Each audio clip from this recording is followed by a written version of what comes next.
e amém.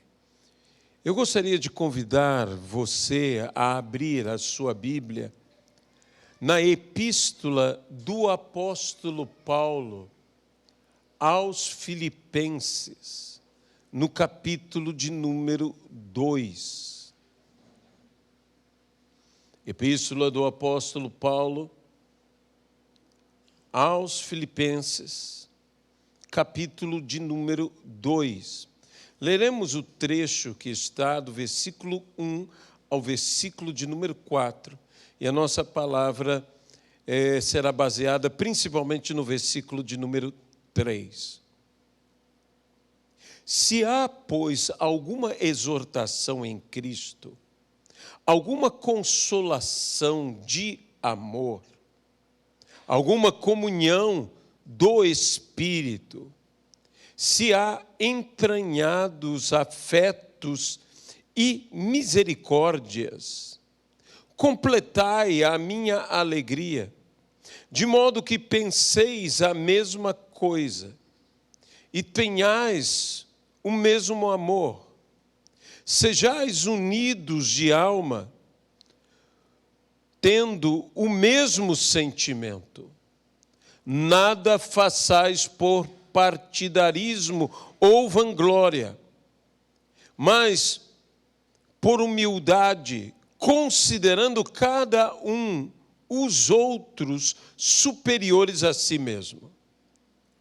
Não tenha cada um em vista o que é propriamente seu, senão também cada qual o que é dos outros. Amém. Que Deus abençoe a sua palavra em nossas vidas, no nome de Jesus Cristo.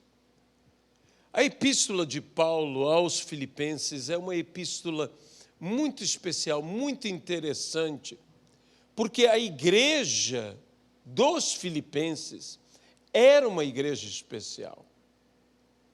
O apóstolo Paulo, quando chega a Filipos, chega debaixo de uma experiência fortíssima na sua segunda viagem missionária. Paulo tinha um desejo e, em meio à execução desse desejo, o Senhor mudou totalmente os seus planos, mudou totalmente o seu caminho. E creio eu, e não tenho dúvida, que para melhor. A Bíblia nos fala que Paulo, ele desejava visitar as igrejas, aquelas igrejas que na primeira viagem missionária ele abrira junto com Barnabé. Infelizmente, houve um problema entre Paulo e Barnabé por causa de João Marcos. E os dois se dividiram, os dois se separaram.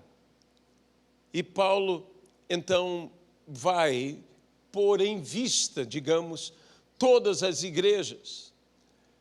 Uma viagem missionária foi planejada, uma viagem missionária foi organizada.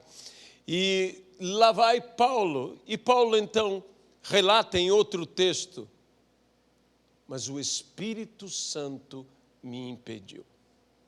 O Espírito Santo impediu a Paulo que este seguisse viagem, seguisse o caminho, seguisse fazendo segundo o seu plano. Os planos de Paulo eram ruins? Não. Os planos de Paulo eram algo que nós poderíamos chamar movidos por um pecado ou por um erro? De forma nenhuma.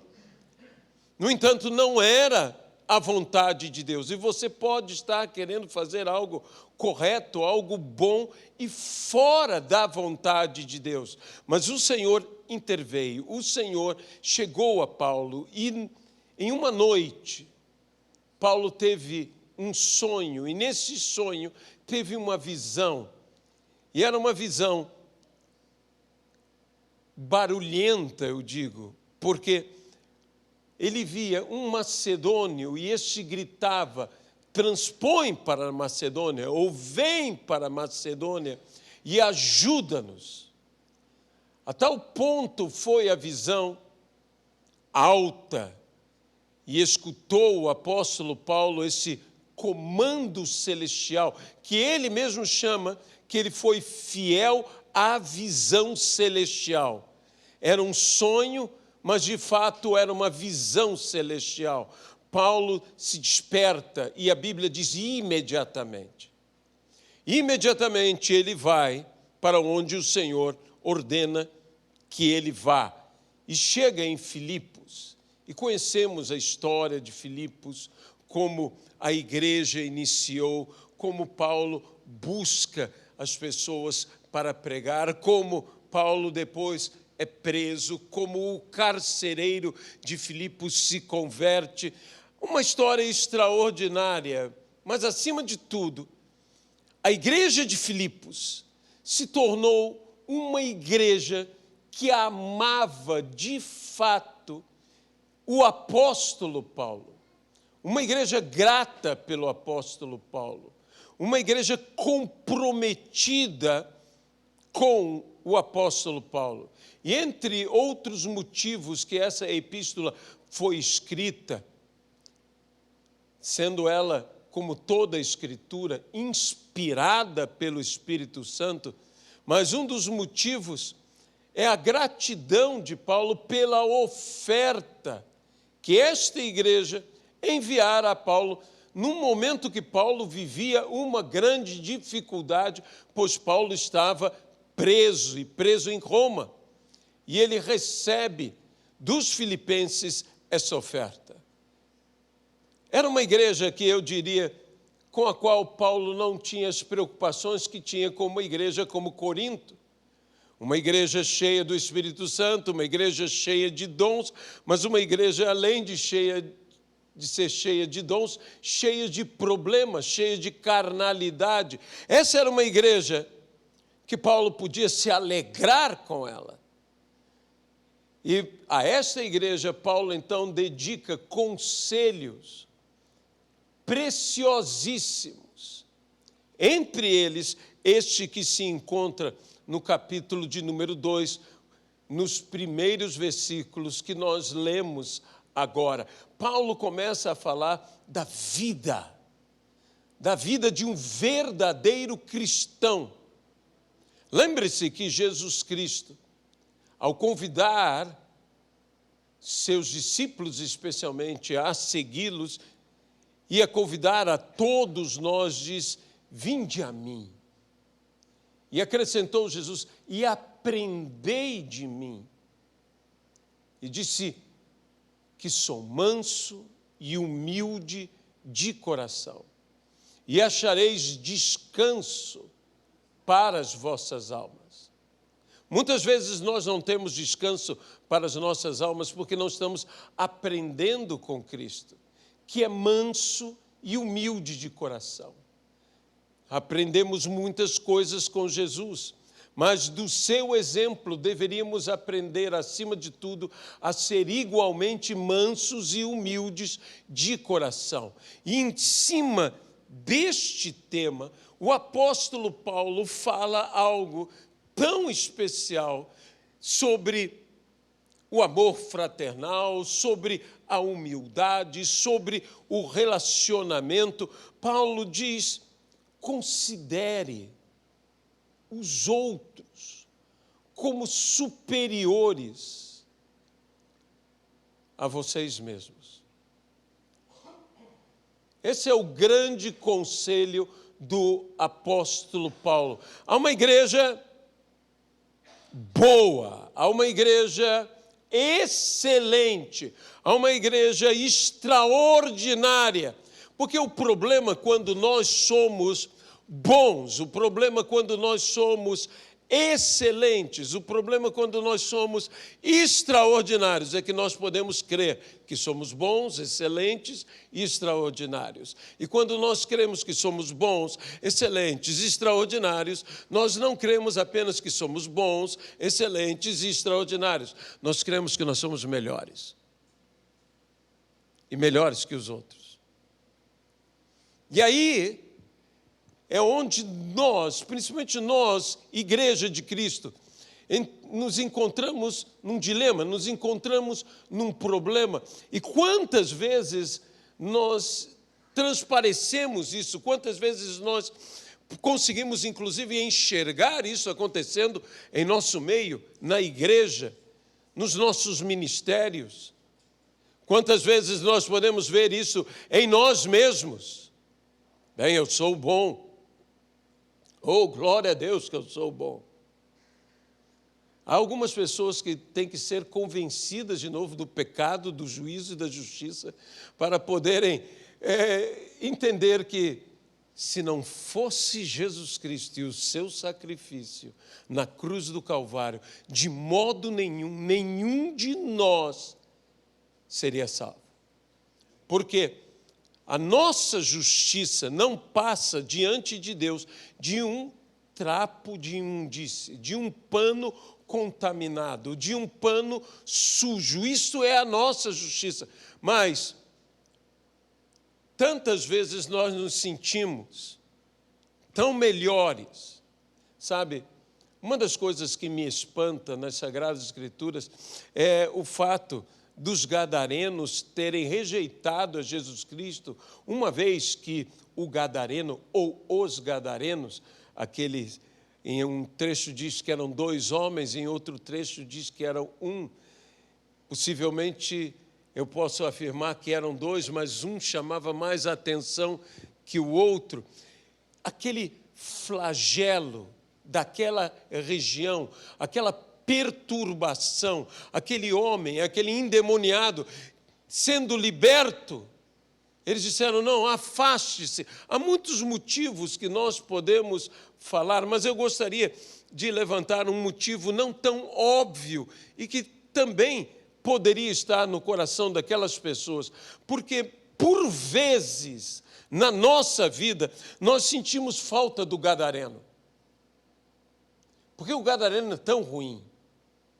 O gadareno é tão ruim que ele me faz me sentir bem. Não importando o quão ruim eu possa ser, o gadareno é pior do que eu. Dizem que uma das maneiras de uma pessoa obesa se sentir magra rapidamente é ficar do lado de alguém muito mais gordo que ela. E ela então olha e diz, puxa, eu não estou tão mal assim. Eu até que estou bem, né? Esse está muito pior do que eu. E, de fato, ele não resolve problema nenhum dele. Mas quando nós temos aquele gadareno perverso, e quando nós olhamos para ele, parece que os nossos erros, parecem que as nossas falhas, que os nossos defeitos não são tão relevantes assim. E as nossas virtudes se tornam muito maiores do que nós podemos imaginar. Esse é o detalhe que a humildade faz em nossa vida. A humildade, a verdadeira humildade, faz ver as nossas virtudes menores e os nossos erros maiores. Mas a vaidade, o oposto à humildade, faz ver as nossas virtudes maiores e os nossos erros menores. E o problema da vaidade, o problema do orgulho, o problema da altivez, o problema da soberba é que contamina as melhores virtudes que nós temos e nos faz sermos virtuosos em vão através dessa contaminação. Por isso a Bíblia diz, vaidade de vaidades, tudo é vaidade e correr atrás do vento. O que pode ser traduzido vaidade de vaidades, tudo, não apenas vaidade, mas tudo é em vão e correr atrás do vento. Pois a vaidade faz com que façamos as coisas de uma forma vã. Por isso a Bíblia fala que uns pregam por honra e outros por porfia e vã glória. Há uma glória que é vã, é essa chamada vanglória. Quando nos vangloriamos, quando nos gloriamos em vão, porque nos gloriando perdemos o valor da virtude sobre a qual estamos nos vangloriando.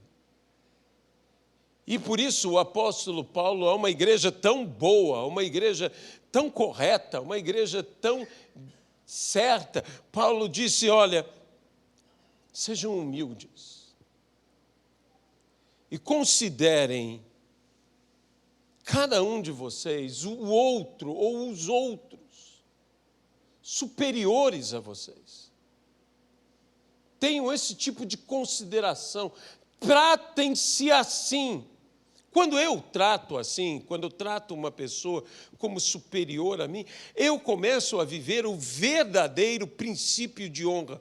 Hoje se fala tanto na igreja sobre princípios de honra, sobre honrar pai e mãe, que é uma boa palavra a ser pregada, sobre honrar a liderança, que igualmente é uma boa palavra, mas eu vivo o princípio de honra quando eu começo a considerar os outros como superiores a mim mesmo.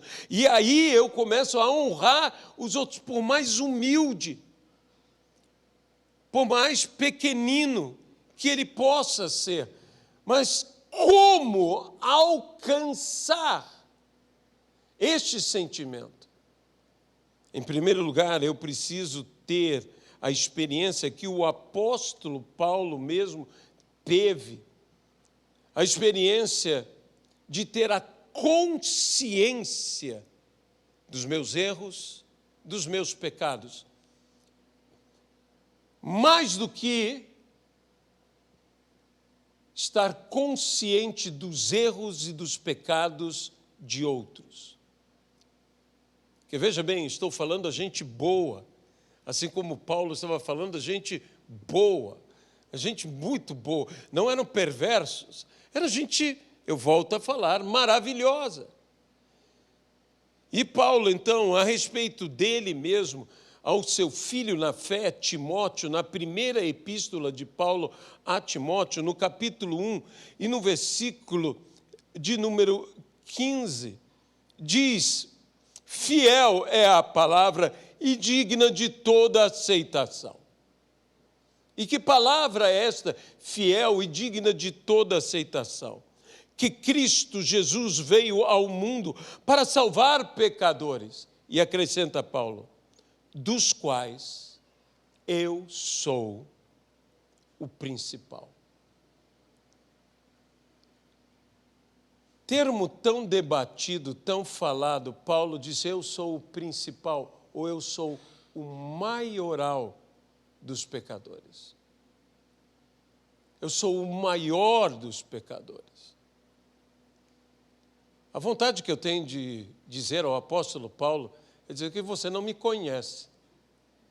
Como você pode dizer, e como Paulo, porque se existe um personagem depois de Jesus Cristo, que nós, principalmente nós evangélicos, admiramos, é o apóstolo Paulo. Eu me lembro quando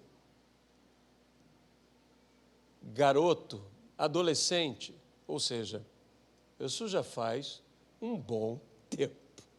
Mas eu me lembro de uma conferência que houve no Canadá, uma conferência mundial de psicólogos, psiquiatras, psicoanalistas, e que o apóstolo Paulo foi eleito ou escolhido a personalidade mais equilibrada do mundo, na história. E esse homem, o homem que eleito por estes outros homens, com uma personalidade mais equilibrada da história, o homem mais, nós chamaríamos, mais sensato, fala essa loucura, disse, eu sou o maioral dos pecadores. Talvez nós possamos atribuir isto ao fato do que o apóstolo Paulo disse, que ele mesmo não tinha o direito de ser chamado apóstolo, porque foi perseguidor da igreja.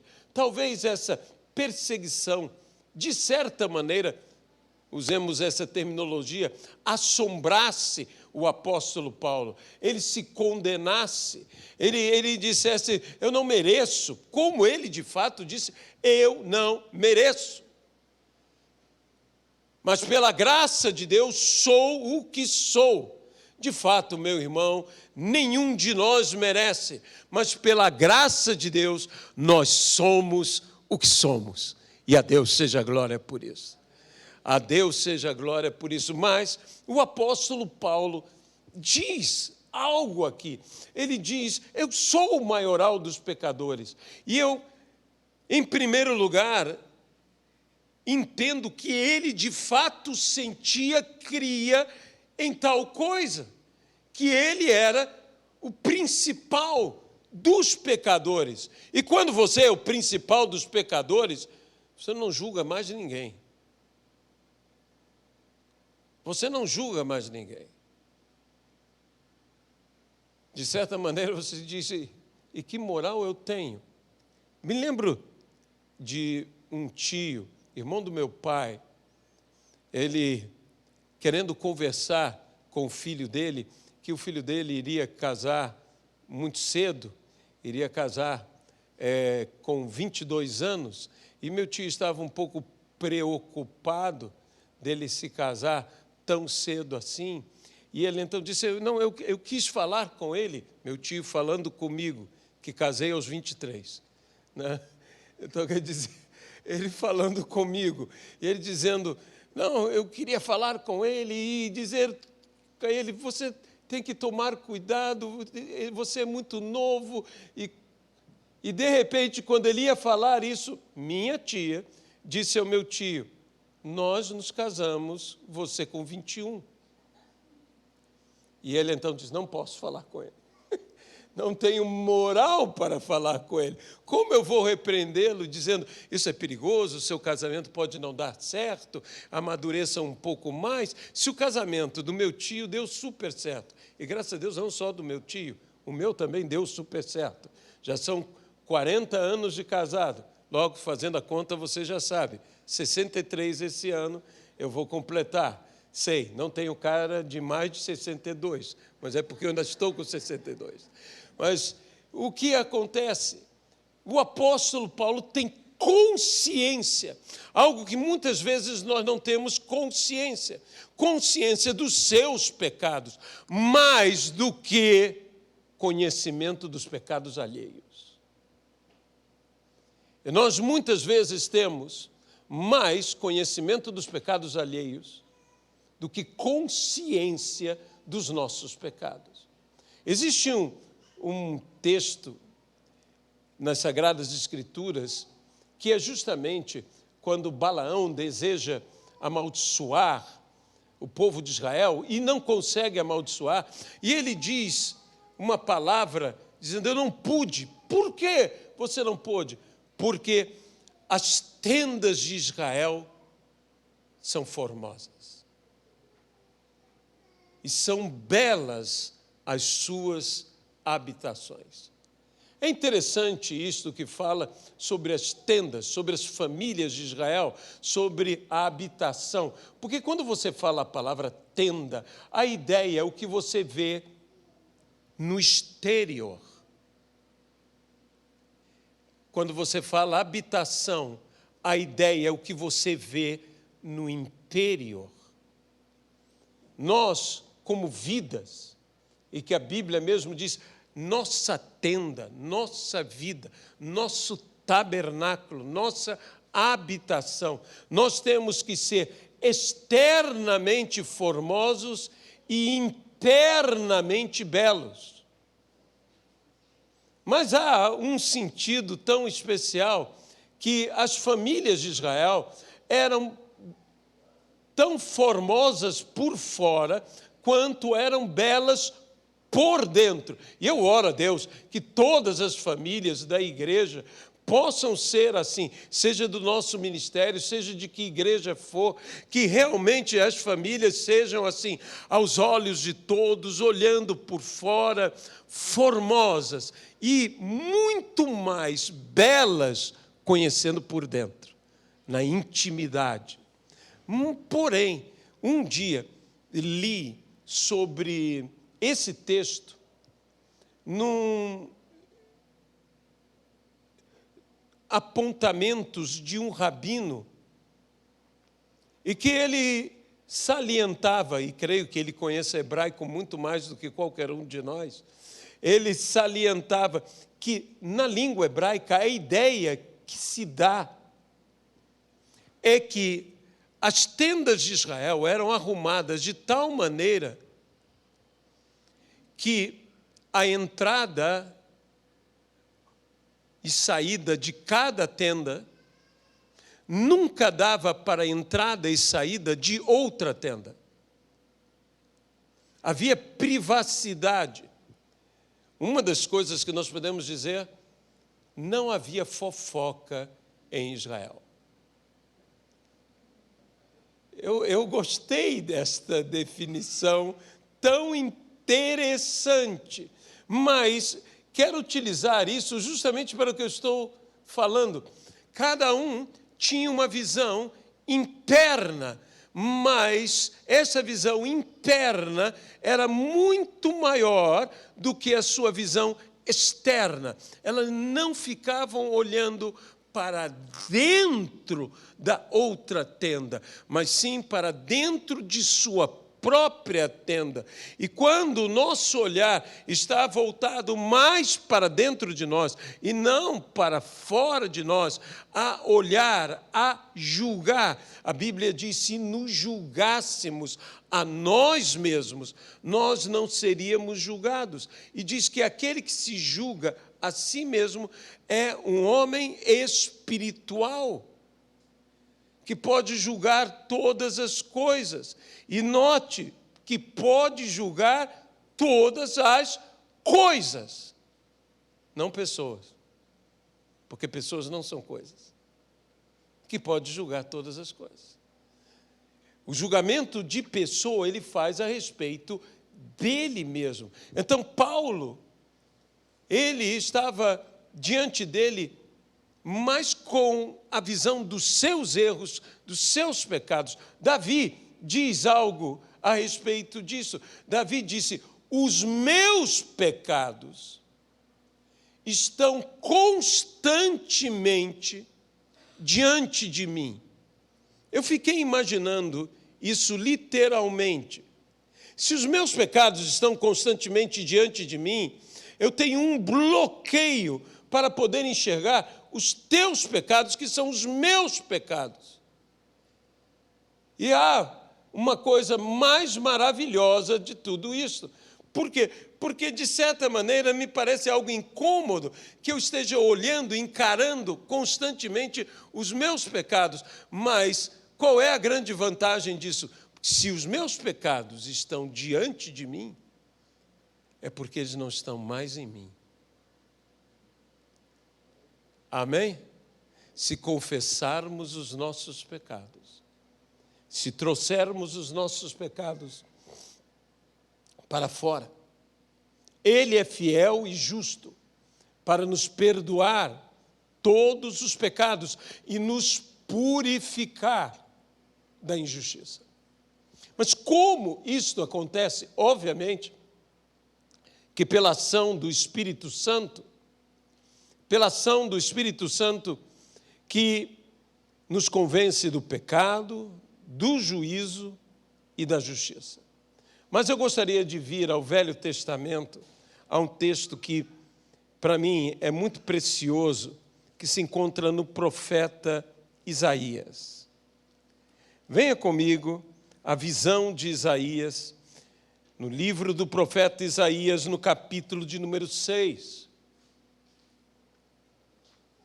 O profeta Isaías escreve o seu livro movido, inspirado pelo Espírito Santo. E num ardor profético, Isaías fala e repreende como um profeta, inúmeras vezes, aos outros. Pois essa é a função do profeta, falar a palavra de Deus, trazer aquela exortação, consolação e edificação no Espírito Santo, para que as pessoas se arrependam, para que mudem o seu caminho, para que façam a boa, perfeita e agradável vontade de Deus. E ali, o profeta Isaías, desde o início, já no capítulo 1, o profeta Isaías começa com os seus ais. Ai de ti. Se eu não me engano, no capítulo 30 há um ai de ti. Ah, como nós gostamos de dizer ai de ti. Ele diz também ai da nação, ai desta nação, ai daquela nação. Já no capítulo 1, Isaías fala ai da nação. Mas no capítulo de número 5, o profeta Isaías exagera nos ais. Eu sei que foi inspirado pelo Espírito, mas se você nota, no versículo de número 8, Isaías diz: ai dos que ajuntam casa a casa. Ai dos. No versículo de número 11, ai dos que se levantam. No versículo de número 18, ai dos que puxam para si a iniquidade, e assim vai. No versículo de número 20, ai dos que ao mal chamam bem. No versículo de número 21, ai dos que são sábios aos seus próprios olhos. No versículo de número 22, ai dos que são heróis para beber vinho, e assim por diante.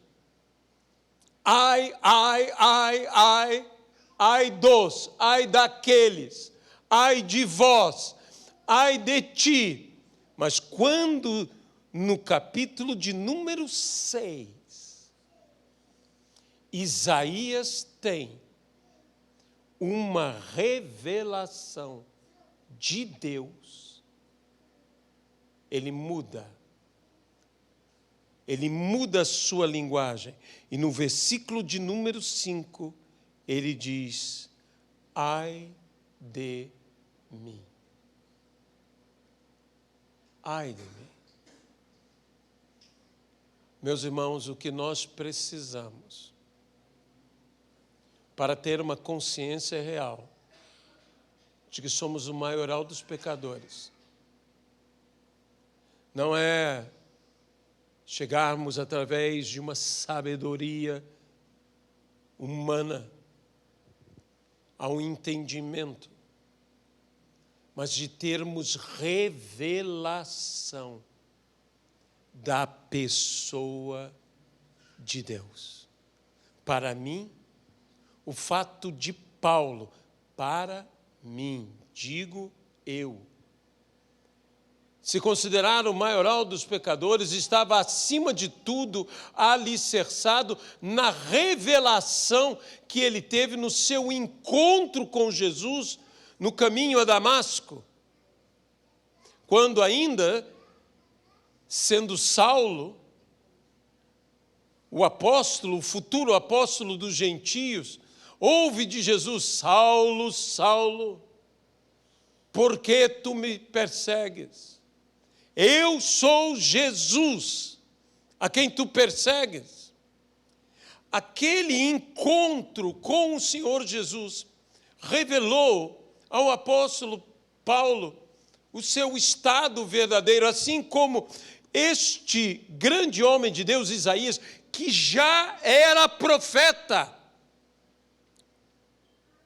que já era usado por Deus. O profeta Isaías chega e, vendo a glória do Senhor, tendo revelação do Senhor, tem imediatamente revelação da sua pessoa. É como se ele estivesse olhando num espelho que nada ocultasse a ele próprio. Por quê? Por causa da revelação. Ele se olha, ele se espelha, ele se compara, ele reflete. A palavra refletir vem justamente daí, de ver num reflexo, de ver num espelho.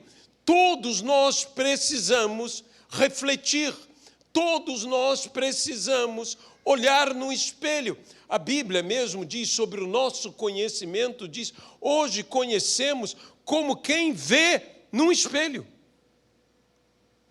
Liga esse conhecer a ver num espelho, a refletir, a enxergar o reflexo. Claro, há significados maiores sobre isso, que o texto diz que vemos e logo nos esquecemos.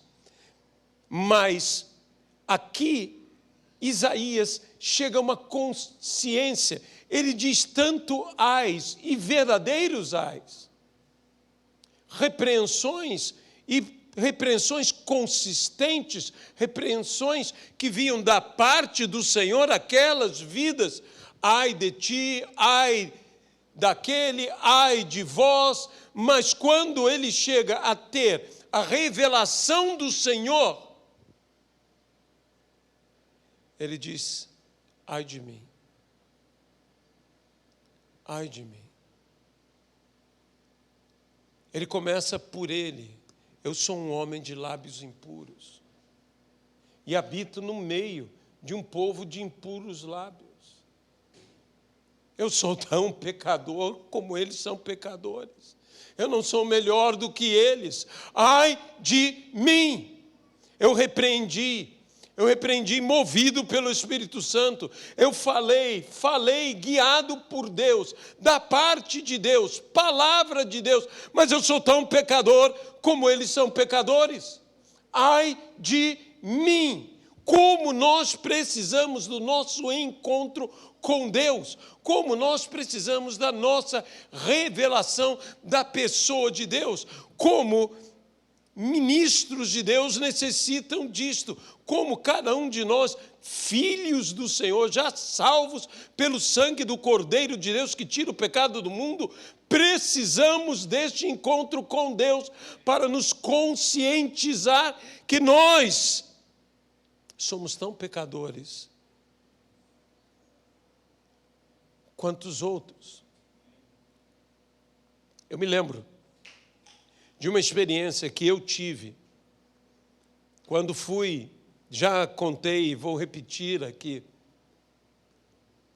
quando fui estar com vários pastores da região de Niterói, que estavam orando na virada do ano, na praia de Caraí, e tive que deixar o meu carro muito distante da praia, porque virada de ano, tudo cheio, tudo lotado.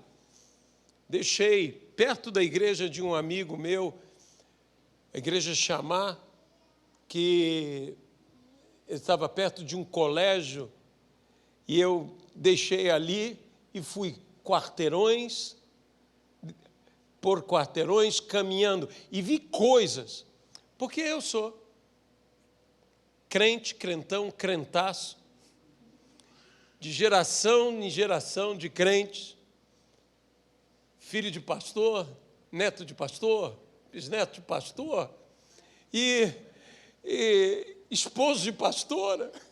Eu sou uma ilha pastoral, cercado de pastor por tudo que é lado. Eu me converti muito novo, aos 7 anos de idade, eu nunca tive experiência no mundo, nunca vi certas coisas. E ali havia pessoas alcoolizadas, ali havia pessoas drogadas, eu vi sexo na rua, eu vi coisas acontecendo. Eu fui olhando tudo aquilo, agressividade, violência, promiscuidade. E eu confesso a vocês, quero confessar meu pecado, eu olhei tudo isso e disse, foi me dando uma indignação, sabe? Eu fui andando, em vez de me dar compaixão, foi me dando indignação. E eu disse, Senhor, eu entendi, João e Tiago, quer que mandemos fogo vir dos céus sobre essa gente. E eu, ali indignado, e de repente o Espírito Santo tocou em meu coração e disse, a única diferença entre eles e você sou eu. A única diferença entre todos aqueles e tudo que eles estavam fazendo e a minha vida, o que eu sou, era o Senhor. Ele é a diferença. Eu caí de joelhos. Eu falei, quer saber de uma coisa? Está cada um fazendo, gente fazendo o que quer. Um louco a mais aqui ajoelhado e chorando e gritando. Não vai fazer, ninguém vai nem notar em mim. E eu ali me ajoelhei e pedi perdão ao Senhor. E pedi, Deus, me dá amor por esta gente. Eu quero amar essas pessoas. Eu quero amar todas essas pessoas. Ali eu me conscientizei. E eu quero dizer para você uma coisa sobre o encontro com Deus, que o Espírito Santo colocou em meu coração, uma frase que mexeu com a minha vida. Nesta madrugada, algo tão óbvio, tão verdadeiro, e que eu quero viver e quero te convidar a viver isso, pois o encontro com Deus não faz apenas bem a nós. O encontro com Deus nos faz ser melhores. É isso que nós precisamos. Se nós queremos nos tornar melhores, pessoas melhores, nós precisamos do encontro com Deus.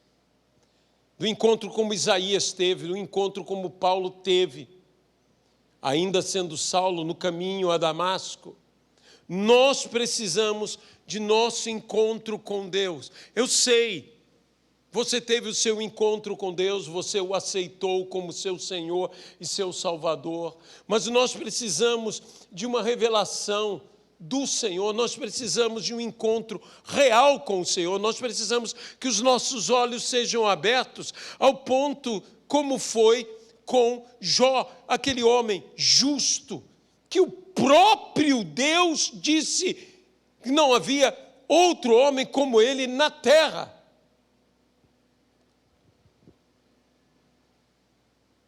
E ele disse, antes eu te conhecia de ouvir falar,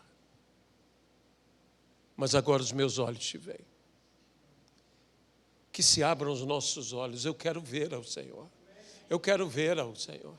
Ah, mas isso é uma linguagem figurada. Para Jó não era figurado. Ele viu a glória de Deus. Para Isaías não era figurado. Ele viu a glória de Deus. Para Paulo não era figurado. Ele viu a glória de Deus. E para mim e para você não pode ser algo figurado. Não pode ser apenas uma filosofia, uma ideia. Isso tem que ser algo real. Deus é real. E nós precisamos de um encontro verdadeiro com Ele. E estou falando algo não apenas a respeito da salvação, que é algo maravilhoso, que é algo essencial, primordial até. Todos precisamos. E eu aproveito para falar àqueles que talvez estejam nos escutando e vendo pela live, se você não teve ainda o seu encontro com Jesus Cristo, essa é a hora de você ter, porque Ele não lança fora a ninguém que venha a Ele. Se você vier a Ele agora, Ele te acolherá. E Ele se revelará. Ele não é um Deus distante, sentado num trono, lá em algum lugar inacessível. Ele é Deus presente, Ele é o Deus conosco, o Emanuel. Ele está ao teu lado, Ele está junto de você. Ele quer te abraçar, Ele quer que você sinta, mas nós que já o aceitamos, nós que já vivemos, nós que estamos buscando andar na verdade, não apenas ouvindo a palavra de Jesus, mas guardando a palavra de Jesus praticando a palavra do Senhor, nós precisamos de um encontro verdadeiro. Quando você faz a sua devocional, hábito esse que a igreja está perdendo. A igreja está perdendo o devocional. Vamos reavivar a prática do devocional. Tenha um tempo diário dedicado a Deus. Se possível, mais de um. Mais de um. E ali, devote-se. Você se devota através de um compromisso. Por isso, devotar por meio de voto, por meio de compromisso, dedicado, consagrado. Usamos tanto esse termo na igreja, fulano é consagrado. Se ele é consagrado é porque ele tem que ser devotado. Nós temos que buscar, mas a Bíblia diz, buscar-me-eis e me achareis, quando me buscardes de todo o vosso coração. Isso com jejum, com pranto e com choro. A igreja tem que voltar a jejuar, a igreja tem que voltar a chorar, e a igreja tem que voltar a prantear. Eu posso chorar por diversos motivos, mas pranto é diferente. Você pranteia por uma perda. Você chora por muitos outros motivos, mas prantear, você pranteia por uma perda. Um luto te leva não apenas a chorar, te leva a prantear. Por quê? Porque você perdeu. Perdeu. Sabe, nós choramos por alguém muito querido que parte. E eu gostaria de, chegando ao final, falar uma coisa. É necessário, como Paulo diz, dia após dia eu morro. O meu, nós chamamos o velho homem. Lutero tem uma palavra tão interessante. Lutero diz, eu pensei que pelas águas do batismo eu afogasse o meu velho homem, mas descobri que o desgraçado sabe nadar. E de vez em quando ele volta. Esse é que é o problema. Por isso, o apóstolo Paulo acrescenta essa palavra tão sábia. Dia após dia eu morro, para que Cristo viva em mim. E eu vou dizer uma coisa. O meu homem, e quando falo isso, eu estou falando de mim mesmo, pelo amor de Deus. O meu homem, quem eu sou, não é uma pessoa que eu me desagrade de tudo dele. Eu não sei quanto a você, mas eu gosto desse sujeito. Graças a Deus, eu gosto dele. A Bíblia diz que nós devemos amar o próximo como amamos a nós mesmos. Se eu não me amar, né, eu me preocupo com o tipo de amor que eu vou dar ao meu próximo. Se eu me odeio, vamos dizer assim. Não, eu me amo. Tem muita coisa nesse Aloísio aqui que eu gosto dele, mas até essas coisas, ele tem que morrer todo. E quando ele morre, eu vou dizer uma coisa, eu vou sentir falta dele. Eu sei, você talvez esteja me julgando, dizendo, pastor, coisa horrível, o senhor vai sentir falta do seu velho homem. Eu vou prantear por ele, mas eu sei que assim como Jesus diz, de fato é necessário que Jesus fosse à cruz e morresse, e de fato é necessário que eu vá à cruz, a minha cruz, toma a tua cruz e siga-me. E eu também tenho que morrer, eu também tenho que mudar, eu também tenho que pedir que Cristo viva em mim, eu também tenho que me conscientizar que eu sou o principal dos pecadores, eu também tenho que dizer, ai de mim, Senhor, ai de mim. Nós oramos, nós nos consagramos, nós lemos a palavra, assim eu espero que todos estejam fazendo, mas quantas vezes nós, de fato, temos morrido diariamente? Quantos de nós temos ido a esse estado que a Bíblia nos fala que nós devemos ter e que isso nos fará ser pessoas melhores do que nós somos? Nós queremos um encontro com Deus, porque o encontro com Deus nos faz bem, como não nos faria bem? É maravilhoso se encontrar com Deus, as sensações que eu sinto, é tão maravilhoso. Eu me lembro desde pequeno, desde o meu encontro com o Senhor, quando fui salvo, todas as experiências que eu tive, o meu batismo no Espírito Santo com 14 anos de idade, o meu chamado lá já com meus 20 anos de idade, quando Deus me chamou, todos os encontros, como foram marcantes, como me fizeram bem, como foram maravilhosos, sem falar do louvor na igreja, de levantar as mãos, de enxergar como que o céu estivesse se abrindo, tudo isso é ótimo, tudo isso é maravilhoso, mas os encontros que fizeram mais bem a minha vida, que me tornaram uma pessoa melhor, foi quando Deus me convenceu do pecado, do juízo e da justiça, e eu ali, arrependido, fui transformado. Eu preciso disso diariamente. Eu preciso disso diariamente. Eu preciso do Senhor diariamente. Eu preciso me encontrar com Ele, porque Ele mesmo me prometeu: eis que eu estou convosco todos os dias. Se o Senhor está comigo, eu quero te ver. Eu quero te tocar, eu quero te ouvir. Sabe, algumas coisas nós temos que ser como crianças, nós temos que crer no sobrenatural, nós temos que pedir a Deus que Deus haja nas nossas vidas.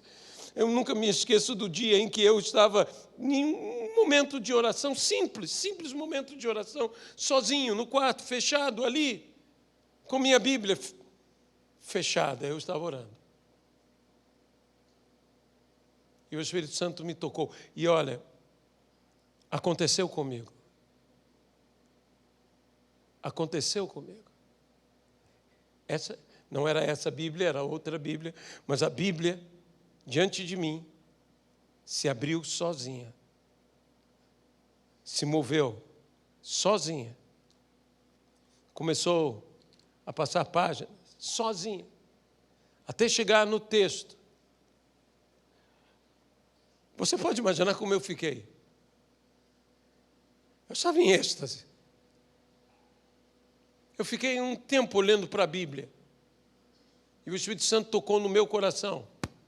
E disse: leia. Porque eu fiquei só olhando para a Bíblia. Porque eu estava maravilhado. Óbvio. Eu estava maravilhado. Eu disse: meu Deus! Que coisa incrível! E muitas vezes nós estamos maravilhados com o milagre. Que incrível! Mas o que Deus quer é que a gente leia. E eu fui ler as Escrituras. As Escrituras falando comigo. Nós precisamos, meus irmãos, de experiências. Deus é real. Deus é verdadeiro. Deus é presente. Ele não é uma ideia. Ele não é um conceito. Deus é pessoal. Ele está aqui, Ele está com você, Ele está em todos os lugares. Nós temos que entrar no nosso quartinho, no aposento de oração e saber que Ele já está lá nos esperando. Ele não vem, Ele já está lá, Ele já está nos esperando. É como os discípulos quando chegaram no mar de Tiberíades, depois da ressurreição, quando Pedro disse: vou pescar, e 7 outros disseram: vamos com você, e lá estavam eles, e Jesus já estava lá. Ele já está lá, nos esperando. Nos esperando.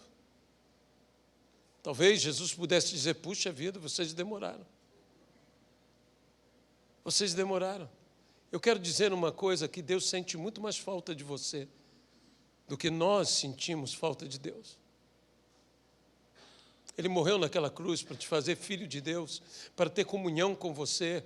É por isso que Ele morreu naquela cruz. Ele nos fez a todos quanto receberam, deu-lhes o poder de serem feitos filhos de Deus. E o Pai quer ter comunhão com o Filho. E quando o Filho tiver comunhão com o Pai, o Filho terá consciência de quem Ele é por causa do Pai que Ele tem. E Ele considerará os outros superiores a Ele mesmo. Aí você poderá viver essa verdade em humildade e em mansidão. Senhor nosso Deus, eu imploro, suplico, pela Tua graça, confiante totalmente em Ti, pela fé, que Tu és real. Eu preciso de encontros contigo. Eu tenho certeza que todas as pessoas que aqui nos escutam e a posteriori, pela live, nos ouvirão, também estão diante do Senhor dizendo: eu preciso desse encontro com o Senhor. Eu preciso dizer como Isaías: ai de mim, ai de mim, ai de mim. Eu quero ter os meus lábios tocados pela brasa do altar. Eu quero ser purificado pelo toque sobrenatural da brasa do altar. Senhor, lava-me e eu estarei limpo. Dá-me, Senhor, e dá a todos nós um coração quebrantado, um espírito contrito, que é de grande valor diante do Senhor. É o que nós te pedimos, Senhor. Encha-nos com Teu Santo Espírito. Encha-nos com Teu Santo Espírito. Espírito Santo, nessa manhã nós dizemos como o profeta disse, pedindo ao Senhor a respeito do moço que estava com ele: abre-lhe os olhos para que ele possa ver. Abre-nos os olhos. Descortina-nos, Senhor, toda esta revelação, toda esta verdade. As Tuas vestes enchendo todo o templo, os anjos ao seu redor cantando: santo, santo, santo, santo é o Senhor. Tu és tão santo que como eu não me irei declarar um pecador? Abençoa-nos, ó Pai. É o que nós te pedimos, no nome de Jesus Cristo. Amém e amém, Pai. Amém? Oh, glória a Deus. Senti lavar meu coração, né? Lavar meu coração com essa palavra. Eu quero te convidar a participar conosco nesse próximo final de semana da festa de Pentecostes. Nós estaremos sexta, sábado e domingo buscando ao Senhor de uma maneira intensa, aproveitando o período de Pentecostes. Tinha que ser em Pentecostes. Não podia ser em outra data, não podia ser em outra festa. O derramamento do Espírito Santo. Mas isto falaremos no final de semana. Pentecostes. Venha ser cheio do Espírito Santo, venha ser cheio dos dons do Espírito Santo, venha estar pronto para, se necessário for, andar pelo teto. Eu estou pedindo a Deus que anjo aqui voe de costas, no dia de Pentecostes aqui. Que o Senhor nos encha com o Espírito Santo, que o Senhor nos faça transbordar na presença do Senhor, nos abençoando mais e mais. Há algum tempo nós tomamos a decisão de celebrar as 3 grandes festas bíblicas. Claro que com uma leitura cristã destas festas bíblicas, a saber, Páscoa, Pentecostes e tabernáculo.